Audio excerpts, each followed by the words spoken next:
Welcome to the Semi Sages of the Pages. Do you know what the top five bestsellers are right now?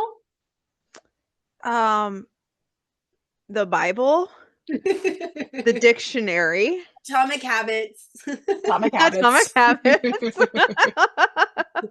Atomic Habits There- is always in the top selling. Yeah. Always there. Well, we've already talked about Atomic Habits. So, what we're actually going to be talking about are the top three, because five is too many, the top three best-selling novels. We're going to be reading the first pages aloud and critiquing what it is that is making this a bestseller.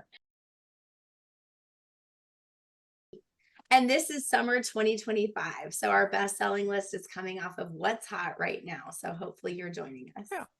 And let's be honest, a lot of people assemble bestsellers lists, whether it's Amazon or Goodreads or New York Times. So we've just picked three books that are on the top ish of all of the lists. We keep seeing their titles repeatedly, and we wanted to know what's up. What are up with why are these books so popular? What's driving them across the board? Exactly. So we are going to do Project Hail Mary by Andy Weir. We're going to do One Golden Summer by Carly 14, and You Didn't See It Coming by Shari LaPena. So here we go. Which one do we want to start off by reading first? Oh, I wonder, can we do Andy Weir first? I love Andy Weir. Yes, absolutely. I love it. All right, let's do that. Okay, here we go with Project Hail Mary. What's 2 plus 2? Something about the question irritates me. I'm tired. I drift back to sleep. A few minutes pass, then I hear it again. What's 2 plus 2? The soft feminine voice lacks emotion, and the pronunciation is identical to the previous time she said it. It's a computer. A computer is hassling me. I'm even more irritated now. Mm, I say. I'm surprised. I meant to say, leave me alone. A completely reasonable response, in my opinion, but I failed to speak. Incorrect, says the computer. What's 2 plus 2? Time for an experiment. I'll try to say hello. Huh? I say. Incorrect. What's 2 plus 2? What's going on? I want to find out, but I don't have much to work with. I can't see. I can't hear anything other than computer. I can't even feel. No, that's not true. I feel something. I'm lying down. I'm on something soft. A bed. I think my eyes are closed. That's not so bad. All I have to do is open them. I try, but nothing happens. Why can't I open my eyes? Open! And open! Open, dang it! Ooh, I felt a wiggle that time. My eyelids moved. I felt it. Open! My eyelids creep up and blinding light sears my retinas. Gah, I say. I keep my eyes open with sheer force of will. Everything is white with shades of pain. Eye movement detected, my tormentor says. What's 2 plus 2? The whiteness lessens. My eyes are adjusting. I start to see shapes, but nothing sensible yet. Let's see. Can I move my hands? No. Feet? Also no. But I can move my mouth, right? I've been saying stuff. Not stuff that makes sense, but it's something. Hmm. Incorrect. What's 2 plus 2? I like that. Okay. So, what about the story is bringing people into it to the point that they're like, this is the best story. This is the best story. I'm going to keep reading and turning it into a bestseller. What do we think? I love how the first line is like, it's really original, but it's also the most relatable thing ever. Like it takes something that is so everyday, so commonplace, so basic, and gives it a complete spin. So it subverts this idea that we think we know what 2 + 2 is, and we think we've seen every side of that. And now it's inside of torture. And now it's, and then the idea of it being irritating, we immediately relate so we can see ourselves inside the story within 2 lines. We're in the story, and then the story turns, and the turn is so intriguing because the premise is so original. And yet, to make us care about that premise, he starts with something so not unique, but so like something we all experience. What's the word I'm looking for? Common, I guess. So basic. Yeah. We've all had that happen where we're waking up, we're disoriented, it's very relatable. There's a noise, there's a question, somebody's bothering us, and we're trying to come out of a very deep sleep, disoriented. I mean, I've lived in my house for 12 years, and I still occasionally will wake up in the middle of the night and be like, where am I? And why is someone in bed with me? I've been married 25 years. It's very relatable. I think there's also something really interesting to the start of this where it's a question that we know the answer to, and yet it's not being answered, right? Like Ooh. it keeps on being repeated, and we as the reader just want to, like, in some ways we want to scream, it's 4, it's 4, it's 4. But it's this delayed gratification, and instead of answering the question, we are instead getting more and more questions. Where is this story taking place? What's happening? Is this just a normal person waking up? Or, why can't they move their feet? Why can't they move their hands? Why can't they talk normally? Like all of these questions keep coming up. And then the repetition of the question that we know the answer to is really interesting, like stylistically and like compelling, right? As a reader, it's compelling. It drives us to want more. And another, like, I personally get like really irritated with computers and computerized voices. So the fact that there's like this computer bothering him, I'm like, yes, stupid computer, asking me stupid questions, won't leave me alone. Like I'd turn off the voice on my GPS because it bothers me. I'm like, I'm not gonna go right. You can't tell me what to do. I do what I want. Yeah. So I liked that. And then and then you do what you want, and then it goes recalculating, and you're like, I want to do what I wanted to do. Don't tell me recalculating. Idea that we're reading for closure. Yeah. Yeah. That's a good point. We're reading for closure. Yeah, that's And good. also curiosity too. Like, to Molly's point, we know the answer, but we don't know why, a Grace can't open his eyes. We don't know that. We're right there with him on, like, why is there a computerized voice? And the addition of the oval bed, that tells us something weird is going on. And to your point, I think when they talk about great writing, why readers read, it's because of emotion. And Molly and Teresa just did such like a beautiful job of explaining within a couple sentences, we're feeling emotion. We're annoyed with him immediately. And then I was scared when he couldn't open his eyes. Yeah. I was scared. I felt terror. Just this idea. I'm a very claustrophobic person. So the idea of being in a body that's not minding me, me is just like horrible. And so I felt like what makes this so brilliant writing is that the premise is original, the world building shows it's unique, and most importantly, I'm feeling the emotions that I'm supposed to feel as the reader. Yeah. And something that this piece does, which I think is really interesting, and it is counterintuitive to what we often see in first pages, or what some writers often think they need to do in a first page, that we get told, is set the scene. Right? Often in a first page, we get told, like, set the scene, you show us where we are. You get sometimes a lot of description on first pages. Whether that's right or wrong, you sometimes get that. And here we get no description because they'd have their eyes closed. And even when they open their eyes, it's just blinding light. And we're getting certain details. We get the soft bed. we get the blinding light, we get the computerized voice.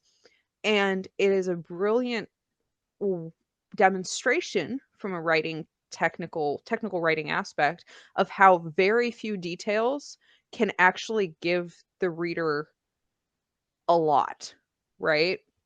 Without overwhelming them with details, you've got like these little nuggets that are really like stringing us along to wait to learn more.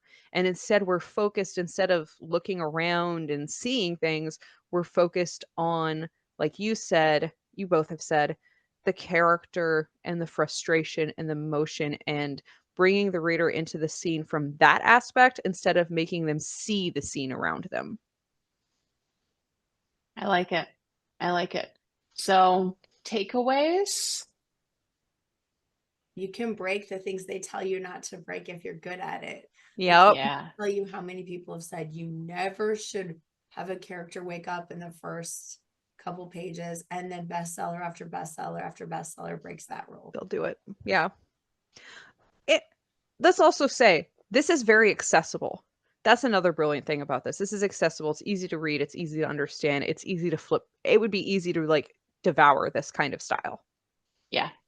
And I think my takeaway as well is the voice of this character comes out very clear. You know, the open and open. Open, dang it. Oh, I felt a wiggle. My eyelids moved. I felt it. Open. Very, very, we get a sense of who this person is. I like it. Okay. Ready to move on to the next one? Okay. Which one should we do next? Should we do One Golden Summer? Yes, please. Do it. Chapter 1, Friday, June 13th. They are 5 of the most stunning women I've ever seen. It has nothing to do with the lighting or how much time they've spent in hair and makeup. It's the genuine smiles on their faces. The fan is blowing, the music is loud, and the photo editor oohs as she watches the images load onto my laptop screen. I don't need a glimpse to know they're spectacular. I can feel it with every press of the shutter.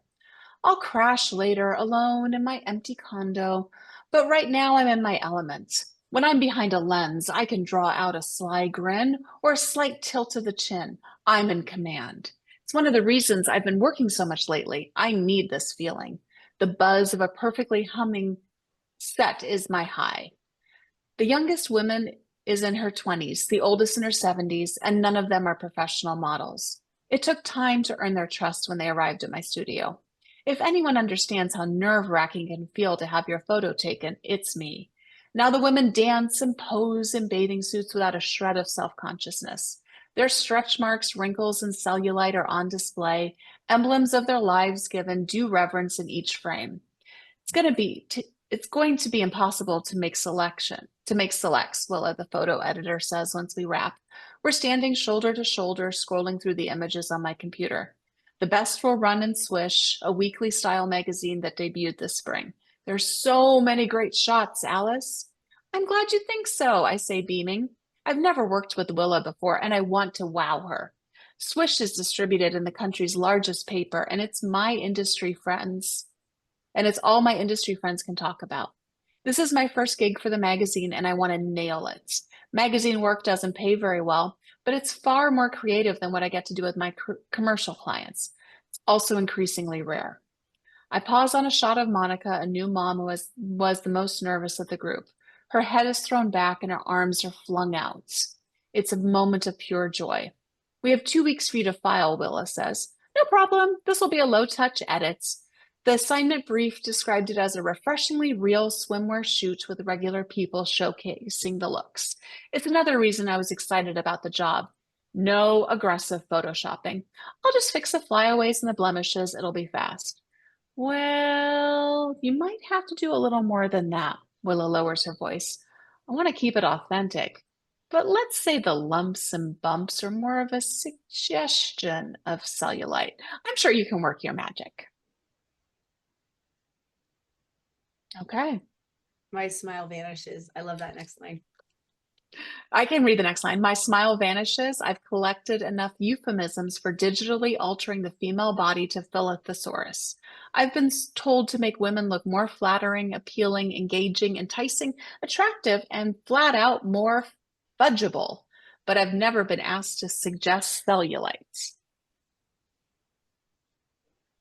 Yeah, I think we needed the end of that because I think that Yep. tells us why this book is so loved.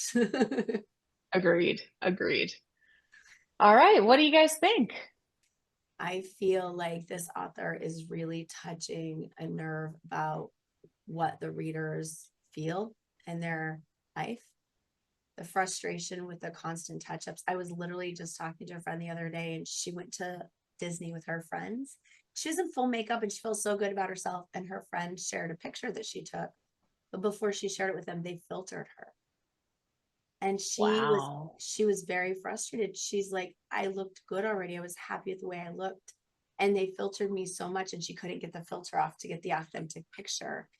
And the whole time we were reading this, I was like, the filtered world, the artificiality to make women more fudgeable. As you said, this idea that our existence is still, so us as women, is still so much about the way we look and not who we are, what we have to provide academically, and this constant obsession with denying the authenticity and not letting us be seen as we are. And then the trauma that is for the women in the picture, who will then see themselves overly filtered.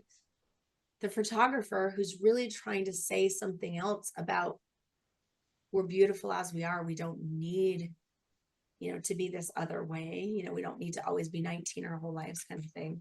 And I just feel like because of the content of what's being said, of course, people want to read it. It strikes a nerve early with a lot of women, and this feeling of not good enough, especially as we age, and we catch glimpses of ourselves.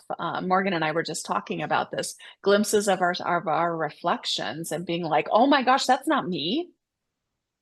Yeah. And then I feel like there's so much joy reading those pages of a photographer who actually wants to capture us as we are, not as we should be, or not, I think there's joy in that, and part of our soul wants to embrace that. I have a good friend, Krista, who's a photographer, and she does that, and it's amazing what she can do and how she makes you feel. Like when you're with, she just makes you feel so amazing. And I think that's the really interesting part of this one is it starts with the photographer, and I think we've all felt this way as creators. Even if you might not think of yourself as a creator, but we've all had a moment in our lives where we've made something, we've done something, and we've been really proud of it. And we're sitting there and we're like, this is great. This is exactly what I wanted. This vision is perfect. Look at this thing that I baked or cooked or wrote or played or whatever it might be, right? Or drew or painted, whatever. And you're like, yes, this is great. This is what I was trying to do. This speaks to me emotionally. This is wonderful. And for the photographer, she even has, her models are enjoying it too, right? So it's this high, this pride, this all this stuff. And then to have someone come in and you're like, look at this cool thing I did. And then their first reaction is, maybe you need to edit a bit more. Maybe like, is that really what you were going for? Or, whatever that feeling is, that drain to be like, oh, they don't get it. And, oh, I put my soul out there and I thought this was really good. And it's not what I someone isn't appreciating. envisioned. Yeah. Yeah. And I think that's on top of the really good points that you both made as like, oh, the aspect of appealing as a woman and how we have to look and how we're not supposed to look and how everything has to be filtered. So Cellulite yeah, I thought that was interesting. suggested, but it can't be Yeah. real. We can Yeah. suggest cellulite. Like what? What does that mean? Suggestion of bumps. Yeah. So this is an interesting point. Now, I'm in the midst of reading this book. I have not finished it, so I'm going to add that caveat to this. This feeling that everyone's describing, I don't think carries through the book. Oh. So, and I thought this too with Verity. Verity starts off with a very visceral, like, holy cow. And also that feeling, that thing that happened early on wasn't carried out throughout, but it hooked me. Mm. And I agree, this is a great hook. Absolutely. It makes you keep reading it, it makes you pick it up and everything else. But it's a fascinating thing that I'm noticing more and more where the hooks are so solid, but perhaps that emotion, that feeling, that reason that you were like, I'm all in, isn't continued throughout. Now, there might be other reasons, like in Verity, to keep reading. Verity continued in other ways to make you be like, ooh, I want to know what happens next, but not with that opening parts. Go ahead, Molly. I was going to say we felt that way in Hidden Pictures too. I was trying to remember Yes. the name. I was like, remember where the girl, like that Yep. opening scene was the girl in like rehab or getting tested. And that was like such a great opening scene. And then the book had basically nothing to do with it. Yes. Started as a drug addict and then it was almost like a prologue and then she was off to nanny. That was Hidden Yeah. Pictures, wasn't it? And the research study like didn't have anything to do Yeah. with the plot, or it was. And that was like last year's bestseller, wasn't that 2024, 2023? Mm-hmm. But it was a really good hook and a really good opener. And I was invested, and then honestly felt like the rest of the book kind of let me down in a way because I wanted what was in that first chapter. And I kept reading because I kept thinking maybe I was going to get it. Right. So, I don't know, maybe a takeaway there. That's interesting to think about as authors are listening. Oh, I wonder, like almost like a style difference too. Yeah. And figures it was a style difference. Yeah. It's very interesting because that's critique that we give writers sometimes is, what promises are you making your reader? Are you fulfilling the promises that you make to your reader? And I guess sometimes that's important to think about, and maybe it's important to think about how you fulfill the promise, and maybe it's not as important as we think it is. That may be as well. Maybe it's more important to have just a really good hook that keeps the reader reading, and you keep threading other things throughout, but maybe it's all about the hook. I can see why that's true though, because having edited a lot of other authors, if the first chapter isn't well written, I don't trust them. Mm-hmm.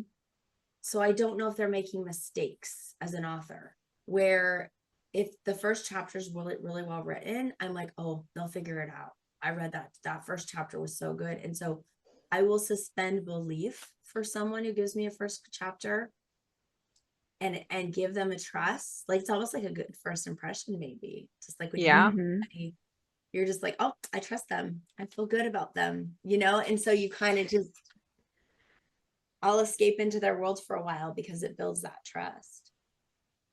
Yeah. And you keep looking for that thing that you had in the beginning.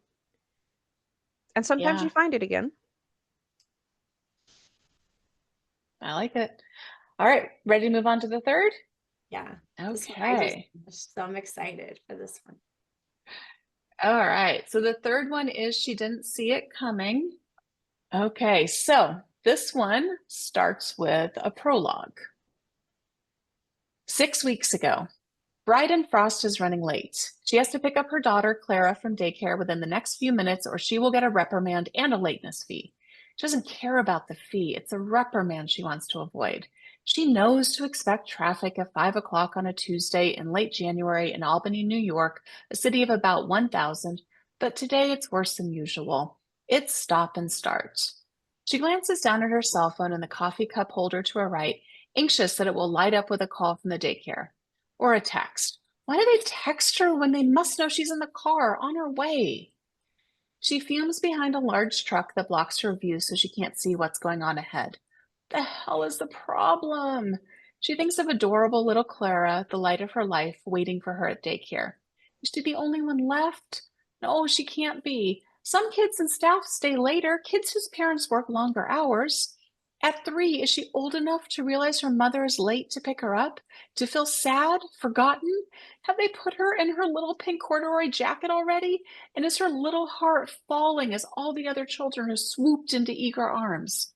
Or is she distracted by some kind daycare worker, Hilda perhaps, who is so caring and adept at addressing any potential hurts before they happen? That woman is worth her weight in gold. But if it's Sandy, she'll be looking at her phone, thinking of her own plans, not caring about Clara's feelings. And Clara is such a sensitive thing, her little orchid child. For fudge's sake, Bryden mutters in exasperation at the delay. It's now 5:04 and she was meant to pick up Clara by 5 o'clock. She should ask if she can work from home more. That would make things easier. Traffic begins to move again and she spots an opening to her right. She nips in quickly, hoping to get out from behind the tall truck and to make up time. An intersection is just ahead of her and she prays the light won't turn red before she gets through. There's a sleek black Tesla in front of her. She hears the ping of a text and automatically glances down at her phone. She sees the name Dandelion Daycare, and then she's thrown forward against her seatbelt, assaulted by a horrific screeching noise. She feels the crash, the shock of it, the extraordinary sound of it, even at only 20 miles an hour. She looks up in disbelief and realizes she's plowed into the Tesla in front of her, which has come to a halt in front of the yellow light that turns red as she looks ahead of her. Fudge.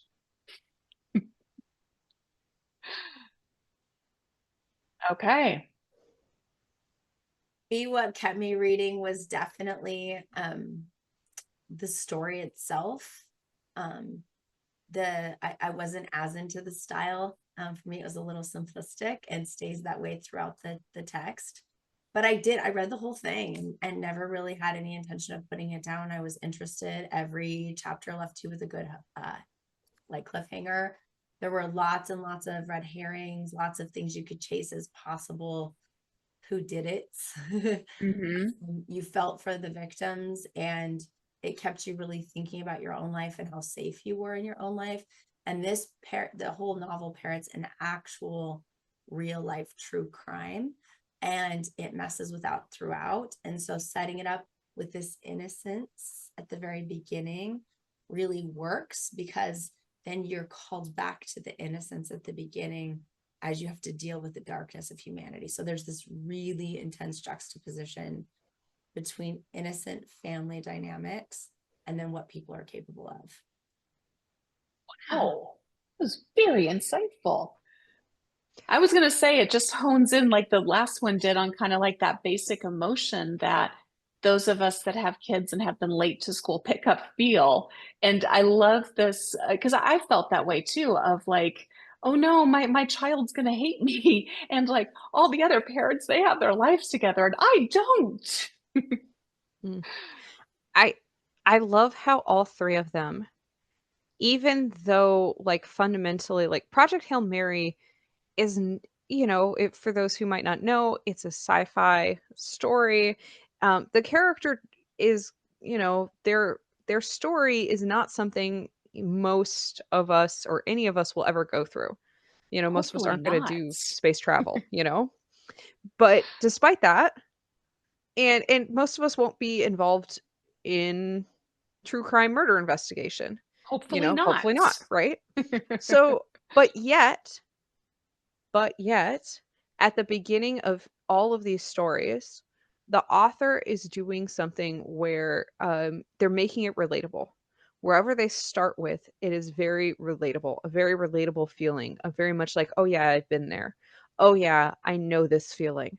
I know this fear. I know this excitement. I know this insecurity, maybe, whatever it might be. Like they're starting with that. And all three of them are starting with like not necessarily like the happiest feeling, right? Whether it's confusion or frustration, irritation, um, fear, right? I think there's an element of fear in some of these as well, whether it's like big fear, or small fear, like fear of job, fear of profession, things like that. There's elements of this is not like happy-go-lucky emotions the entire time. And I think in some ways that's more compelling for us as readers as we want to jump in. We're like, oh yeah, I know this. I know this, like I felt I'm the with you. opposite about the second section. I thought the Mm. second section was about joy and togetherness and connection and happiness and euphoria. Okay, so let me rephrase. I agree, but to me, and then there's the twist. It's about joy and euphoria, and then there's the twist, right? There's the twist of, oh, it's not what I thought it was. Oh, they don't want this thing. Oh, they want it to be the hint of cellulite or the suggestion of cellulite, right? And then that comes in with like irritation, frustration, But that I think aspect. But it does start with joy. It does I start do with think joy. the Yeah. first two pages are happy-go-lucky and the other one, and I think that's refreshing because it's authenticity of happy-go-luckiness, and it's like a building the trust to get to that point and how that's hard to achieve, and it's dealing with the deeper aspects of creating that, which is also very like I agree with you, relatable, but I thought it was kind of refreshing the other book that it started with joy. Yeah. I think with this one, she didn't see it coming. And with One Golden Summer, there's, you've kind of got the day, you've got whatever the character is dealing with. So, taking photos or trying to get through traffic, and then something happens. And that's done very well. And also Project Hail Mary, but to a lesser extent. Something happens, and then that's what keeps the reader to keep reading. Oh my gosh, she just rear-ended somebody. Oh my gosh, somebody just said she doesn't like my photography and I have to make changes that I'm challenged to make and I don't want to make. And that's brilliant too. You have to move the plots quickly, set the stage, move the plot along, have stuff start happening. It's conflict. Even if it's not the inciting incident, right? I don't know that either Right. of those incidents are the inciting incident. It is conflict. Yeah. And Project Hail Mary, conflict of the body. Project Hail Mary. Yeah. It's also true to its genre. So you can feel the other two, the last two we read, remind me of the titles. I just read that one. She didn't see it coming. She didn't see it coming. And One Golden Summer. One Golden Summer. Those two, to me, clearly follow the rule that you need to set your protagonist in their regular world and then cause a change to happen, so that the reader can understand what their regular world is. But when Andy Weir is in sci-fi, what the regular world looks like gets to play around with differences that we might not see in our murder mysteries, right? Because he's still doing that. It's just in sci-fi, you get to take more liberty with it because your audience expects more novelty in the genre itself. Good point. Good point. Yeah, I think you bring up a good point. Of the three we looked at, you can even tell from the first, 2 pages of each novel, right? Like Andy Weir is doing more, maybe breaking more rules, taking some creative liberties, doing stuff that like is less formulaic. And the other two are sticking Following to an the rules. expected beat pattern, right? Yeah. You expect it to go a certain way, you expect certain things to happen, conflict to arise in certain, which isn't bad or good or bad. It's just different, right? And we know from Andy Weir in his other books, that's kind of who he is as an author. He has his own style, and his own style embraces that. And by style, I don't just mean like the style of the words on the page. I mean how he constructs a story as well. Yeah. Yeah. So, takeaways on how to create a bestseller. There any things that we can Clear. Gosh, all three of them were clear.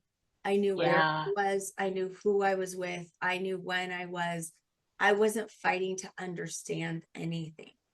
And so then I could just get lost in the story because there was no barrier between the words that were chosen, the descriptors that were chosen, helped me see, smell, hear, taste, experience the world. And I wasn't confused. I didn't have to fight with confusion. Yep. I'll say relatable. Like Mhm. they suck you in right away. And it's not just like Morgan mentioned clarity, which I think is absolutely on point, but also like a step above clarity is like not only is it clear, but I understand and I can relate to what they're saying. Yeah. And I will add hook. This nice solid hook where you're like, ooh, I want to know what's going to happen next. Yeah. Yeah. Nice job. All right. So if you enjoyed this episode, please don't forget to like and subscribe. We also have a Patreon, Semi Sages the Pages, where and we just got done with one of our workshops. It was so much fun. So it's great to do a monthly 1 hour session with some authors and talk about their work with them. We've also got our Discord, the Semi Sages of the Pages. Lots and lots of wonderful activity conversations happening over there. Pets have become very popular all of a sudden, so you can put up all of your pet pictures over there in addition to having great conversations. Oh my gosh. She's angry. I could tell. She's like, don't pick me up. So it's wonderful to see y'all here. And what are you still doing here? All All right. right. Take care, everyone. Bye.